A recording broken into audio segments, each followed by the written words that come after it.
Assalamualaikum student. Today I am going to teach you class 10 biology unit number 2 homeostasis on behalf of Trine Tutor Academy. So student, let me discuss it in detail. Okay. So student, yesterday I taught you 11.0 topic. Today we are discussing 11.1 topic. Okay. So student 11.1 topic में क्या है homeostasis and its importance. Homeostasis क्या होती है और इसकी importance क्या होती है। सबसे पहले हम यहाँ पर होमोस्टेसिस डिस्कस करेंगे। देखो होमोस्टेसिस मैंने कल भी डिस्कस किया कि होमोस्टेसिस किसे कहते हैं। देखो हमारे साथ दो इन्वायरमेंट्स है, सब लिविंग ऑर्गेनिज्म के लिए दो इन्वायरमेंट्स है, ठीक है। एक्सटर्नल और इंटरनल इन्वायरमेंट है। एक्सटर्नल तो मैंने डिफाइन किया है कि अराउंड एन ऑर्गेनिज्म, जो ऑर्गेनिज्म के अराउंड है, ठीक है, इसको हम एक्सटर्नल बोलते हैं, ठीक है। और इंटरनल विद इन बॉडी, ठीक है, जो बॉडी के अंदर आती है, ठीक है, इसको हम इंटरनल इन्वायरमेंट कहते हैं, ठीक है। जो हम इंटरनल इन्वायरमेंट के मेंटेनेंस करते हैं, इसकी बैलेंस हम करते हैं, इसको हम होमोस्टेसिस कहते हैं, ठीक है। अभी इसकी इंपॉर्टेंस क्या होती है, इसकी इंपॉर्टेंस यहाँ पर मैंने 3 लिखे हैं। Okay, here are 3 importance of homeostasis. Homeostasis की 3 इंपॉर्टेंस है। तो सबसे पहले हम फर्स्ट डिस्कस करेंगे मेंटेनिंग ऑप्टिमल बॉडी कंडीशंस। जितनी भी बॉडी कंडीशंस होती है इसकी मेंटेन रखते हैं, ठीक है। जो हमारे साथ दूसरा है प्रिवेंटिंग डिजीज एंड डैमेज। जितनी भी डिजीज होती है और डैमेज होती है इसको प्रिवेंट रखते हैं, ठीक है। तीसरा नंबर पर क्या है, ensuring energy and performance. Energy को मेंटेन रखते हैं, ठीक है। अभी देखो whenever we are hungry they are telling us that you should eat something, you are hungry, ठीक है। तो ये भी मेंटेनेंस है, आर थर्स्टी या हैंग्री, ठीक है, ये भी एनर्जी की मेंटेनेंस है, ठीक है। तो ये इसकी इंपॉर्टेंस मैंने यहाँ पर 3 डिस्कस किया, ठीक है। तो यहाँ पर इस 11.1 टॉपिक में हमारे साथ 4 छोटे टॉपिक्स लिखे हैं, ठीक है। फर्स्ट हमारे साथ होमोस्टेसिस इन प्लांट, ठीक है, प्लांट में किस तरह होमोस्टेसिस होती है, ठीक है। तो सबसे पहले हम ये डिस्कस करेंगे होमोस्टेसिस, जो मैंने डिस्कस किया यहाँ पर कि होमोस्टेसिस अगर हम इंटरनल इन्वायरमेंट को बरकरार रखते हैं, मेंटेनेंस इसका हम करते हैं, ठीक है, तो इसको हम होमोस्टेसिस कहते हैं, ठीक है। अभी प्लांट के लिए क्या ज़रूरी है, वाटर ज़रूरी है, साल्ट ज़रूरी है, टेम्परेचर ज़रूरी है। अगर हम इसकी मेंटेनेंस करते हैं प्लांट में तो इसको हम होमोस्टेसिस कहते हैं, ठीक है। तो दूसरे नंबर पर हमारे साथ क्या लिखा है, removal of gas and water. अच्छा, अगर हम गैसेस या वाटर को रिमूव करते हैं, किस तरह हम रिमूव करते हैं, तो सबसे पहले हम यही डिस्कस करेंगे। देखो अगर हम इसकी रिमूवल करते हैं तो इससे पहले हम एक बात कर लेंगे। देखो प्लांट जो है, प्लांट के लिए 2 प्रोसेस ज़रूरी है। क्या कौन सी प्रोसेस है, हमारे साथ रिस्पायरेशन है और फोटोसिंथेसिस है। तो सबसे पहले हम फोटोसिंथेसिस डिस्कस करेंगे कि फोटोसिंथेसिस क्या होती है।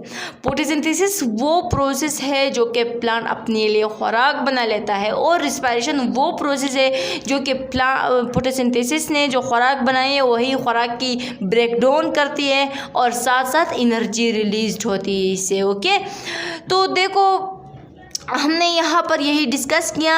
अभी देखो फोटोसिंथेसिस में कौन सी गैस इस्तेमाल होती है और कौन सी गैस रिमूव होती है। फोटोसिंथेसिस में सबसे पहले हम ये डिस्कस करेंगे कि फोटोसिंथेसिस में जो कार्बन डाइऑक्साइड है, कार्बन डाइऑक्साइड की इस्तेमाल होती है, और जो ऑक्सीजन है, ऑक्सीजन जो ज़्यादा है, ज़्यादा अमाउंट में थोड़ा स्टोर हो जाती है फॉर द सोलर रिस्पायरेशंस, और जो ज़्यादा अमाउंट में है वो एक्सक्रीट होती है, ठीक है, खारिज होती है, रिमूव होती है इन इन्वायरमेंट में खारिज होती है, ठीक है। तो ये जो है फोटोसिंथेसिस में होती है। अभी रिस्पायरेशन में किस तरह होती है, देखो रिस्पायरेशन में हम मतलब बुलेट प्रोसेस है ना। देखो रिस्पायरेशन में फिर क्या है, रिस्पायरेशन में जो कार्बन डाइऑक्साइड है, कार्बन डाइऑक्साइड को हम एक्सक्रीट करते हैं, रिमूव करते हैं, और ऑक्सीजन को हम यूटिलाइज करते हैं, इस्तेमाल करते हैं, ठीक है। मतलब जो फोटोसिंथेसिस और रिस्पायरेशन जो है ये ओपोजिट प्रोसेस है, ठीक है। उधर मतलब जो फोटोसिंथेसिस में उसकी जो ऑक्सीजन है, ऑक्सीजन रिमूव होती है, कार्बन डाइऑक्साइड इस्तेमाल होती है, और जो सोलर रिस्पायरेशन में ऑक्सीजन इस्तेमाल होती है, कार्बन डाइऑक्साइड रिमूव होती है, ठीक है। तो यहाँ पर हमने ये डिस्कस किया। हाइड्रोथोर्स अभी यहाँ पर लिखा है और गिटेशन लिखा है। हाइड्रोथोर हाइड्रोथोट्स किसे कहते हैं? सबसे पहले हम हाइड्रोथोट्स डिस्कस करेंगे। देखो, आप लोगों ने शायद यही देखा है, अगर आप लोग सुबह सवेरे गार्डन की तरफ जाते हो तो प्लांट जो लीफ नहीं है, लीफ में जो स्ट्रक्चर है उसके ऊपर जो पानी है, उस पानी को हम क्या कहते हैं, उस लीफ को हम क्या कहते हैं? जो पानी वाला है, जो पानी से भर लेंगे, ठीक है, इसको हम हाइड्रोथोट्स कहते हैं, ठीक है। और ग्यूटेशन किसे कहते हैं? ग्यूटेशन वही प्रोसेस को हम कहते हैं जो पानी रिलीज करते हैं, मतलब किस तरह पानी रिलीज करते हैं, किस तरह आ जाते हैं, किस तरह बैठ जाते हैं, ठीक है, इसको हम ग्यूटेशन प्रोसेस बोलते हैं, ठीक है। तो सबसे पहले ये तो हमने डिस्कस किया। इसके बाद हम removal of other metabolic waste. अच्छा, हमारे साथ अदर मेटाबॉलिक वेस्ट है। कौन सी मेटाबॉलिक वेस्ट है? Excretion through roots. रूट से किस तरह एक्सक्रीशंस होती हैं? देखो, रूट से आयन और साल्ट एक्सक्रीट होती है। अगर हम टमेटो के बारे में बात कर ले तो टमेटो एक आयन को एक्सक्रीट करती है। कौन सी आयन है? पोटासियम आयन है, ठीक है। ठीक है, ये रूट से एक्सक्रीशन इसी तरह होती है जो जिस तरह टमेटो की एक्सक्रीशंस होती हैं। और वोल्टाइजेशन किसे कहते हैं? जो वोल्टाइल ऑर्गेनिक कंपाउंड्स होती हैं, इसको जब एक्सक्रीट करते हैं तो इसको हम वोल्टाइजेशन कहते हैं। ग्यूटेशन मैंने यहाँ पर डिफाइन किया, ACB है, जो पानी किस तरह रिलीज होती है, जो सुबह सवेरे आप जाते हो ना, पानी किस तरह रिलीज होती है और किस तरह आ जाती है, ठीक है। वाटर एंड अदर मिनरल्स, जितनी भी मिनरल्स होती है, ठीक है, किस तरह रिलीज होती है और किस तरह बैठ जाती है लीफ पे, ठीक है। तो ये हमने डिस्कस किया। यहाँ पर हम ये भी डिस्कस करेंगे जो ओस्मो रेगुलेशन है इन प्लांट। सबसे पहले हम ओस्मो रेगुलेशन डिस्कस करेंगे कि ओस्मो रेगुलेशन किसे कहते हैं। देखो, अगर जितनी भी लिविंग ऑर्गेनिज्म है इसके लिए क्या ज़रूरी है? साल्ट और वाटर ज़रूरी है। अगर हम साल्ट और वाटर के मेंटेनेंस करते हैं, इसको हम ओस्मो रेगुलेशन कहते हैं, ठीक है। तो प्लांट में किस तरह on the basis of osmo regulation, example availability of water and salt. देखो, वाटर और साल्ट की जब मेंटेनेंस करते हैं प्लांट में तो इसको हम ओस्मो रेगुलेशन कहते हैं, ठीक है। अभी on the basis of osmo regulation plant are classified into 4 groups, ठीक है। प्लांट हमने क्लासिफाइड किया 4 ग्रुप्स में। हाइड्रोफाइट्स वो प्लांट्स होती है जो कि हमेशा वाटर में रहते हैं, ठीक है, एक्वेटिक प्लांट्स है। और मेसोफाइट्स कौन से प्लांट है? मेसोफाइट्स वो प्लांट है जो कि हमेशा लिमिटेड रीजन में रहते हैं, जिस तरह क्या है मैंगो ट्री, ठीक है, मतलब हमेशा लिमिटेड रीजन में रहते हैं, जिस तरह मैंगो ट्री है। मेसोफाइट्स वही ट्री है, ठीक है। और जीरोफाइट्स कौन सी ट्री है? They are all those tree that they live in dry और हॉट रीजन, ठीक है, जो ड्राई और हॉट रीजन में रहते हैं इसको हम जीरोफाइट्स कहते हैं। और इसकी एग्जांपल कैक्टस है, ठीक है। और halophytes are all those trees, इसकी एग्जांपल क्या है? रेजोफुर है, वो प्लांट है जो कि हमेशा सैलिनिटी एरिया में रहते हैं, जो साल्ट ज़्यादा है, जिस तरह समंदर है ना। देखो, समंदर के किनारे पे जितनी भी प्लांट्स रहते हैं, ठीक है, वहाँ पर बहुत ज़्यादा साल्ट मौजूद है, तो इसको हम हेलोफाइट्स प्लांट कहते हैं, ठीक है। तो ये हमने डिस्कस किया, बहुत डिटेल से हमने डिस्कस किया, ओके। यहाँ पर इंशाल्लाह हम बुक में भी एक दफ़ा रिपीट करेंगे, इसमें बिल्कुल कन्फ्यूजन है, बहुत ईजी ये सारे हैं, मैंने छोटे करके लिखे हैं, एक दफ़ा हम बुक में भी पढ़ेंगे, ठीक है। तो सबसे पहले स्टूडेंट यहाँ पर जो मैंने मेंटेनेंस इसकी इम्पोर्टेंस मैंने डिफ़ाइन किया इधर, तो वैसे बुक में भी इसी तरह है, ठीक है।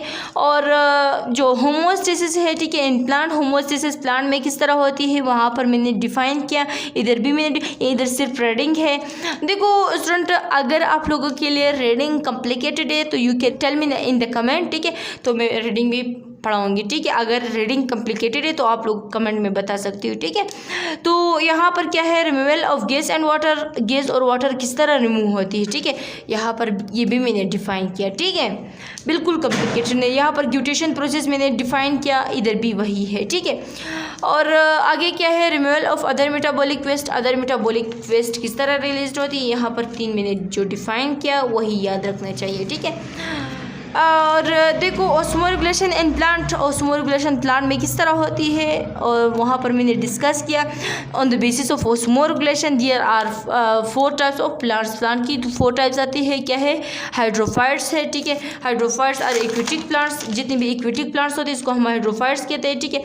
और दूसरी नंबर पर हमारे साथ क्या है? यहाँ पर हाइड्रोफाइट्स के बारे में लिखे हैं, ठीक है, मैंने आप लोगों को एग्जाम्पल भी दिए कि जितनी भी प्लांट्स होते हैं जो कि पानी में रहते हैं इसको हम हाइड्रोफाइट्स कहते हैं, ठीक है। दूसरी क्या है, मेसोफाइट्स है। Mesophytes are all those tree that they live in limited region, ठीक है, लिमिटेड रीजन में रहते हैं, जिस तरह रोज़ होती है, बेंगो ट्री होती है, वेट है, ठीक है, लिमिटेड रीजन में रहते हैं, ठीक है, ये मैंने डिस्कस किया। और ये जो है ये हाइड्रोफाइट्स प्लांट की एग्जांपल है, ये मेसोफाइट्स प्लांट की एग्जांपल है। और xerophytes plant all those tree that they live in hot और ड्राई रीजन, ठीक है, जितनी भी प्लांट्स होती है जो कि प्लांट मतलब ड्राई रीजन में रहते हैं, ठीक है, ड्राई रीजन में क्या रहते, कौन सी प्लांट्स रहते हैं, कैक्टस रहते हैं, डेड ट्री जो है खजूर की जो ट्री होती है वो वहाँ पर रहते हैं, ठीक है।